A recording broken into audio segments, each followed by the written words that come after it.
An inquiry underway in Sydney, Australia has uncovered disturbing information about child abuse within the Jehovah's Witnesses. Church representatives revealed that more than 1,000 members have been identified as child sexual abusers since 1950.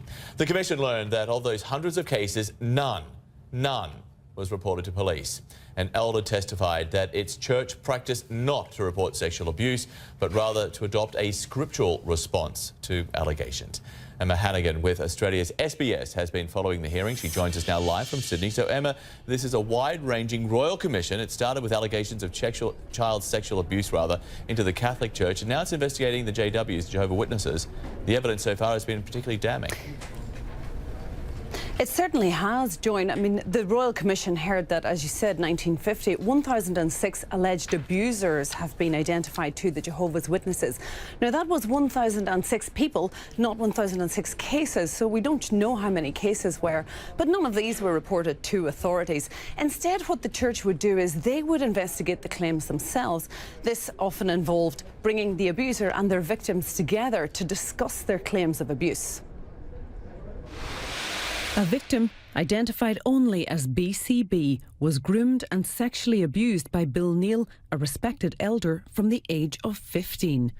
When the abuse finally emerged, she was summoned to a meeting of elder men that included her abuser. Bill Neal, who's now dead, admitted the abuse.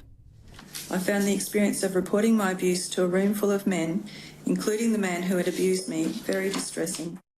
She was also asked not to discuss the abuse with anyone else out of respect for her abuser and his family. Thinking back, I now see that I was being asked to respect the man who had done those things to me, but nobody was offering me any respect or proper support.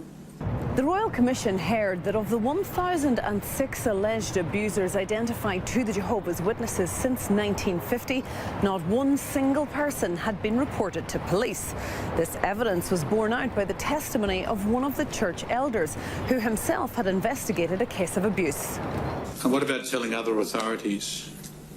Are you aware of your obligations if someone tells you of a serious allegation of sexual assault? Well, we don't report it to the police. I think we encourage them to do that, but we give them the assistance to do that if they need that. Church elders could now face criminal charges for concealing the abuse. The Commission also heard that the church only believed victims if the alleged abuser confessed or there were two witnesses. The requirement that there be two or more witnesses has prevented at least 125 allegations of child sexual abuse from proceeding to a judicial committee.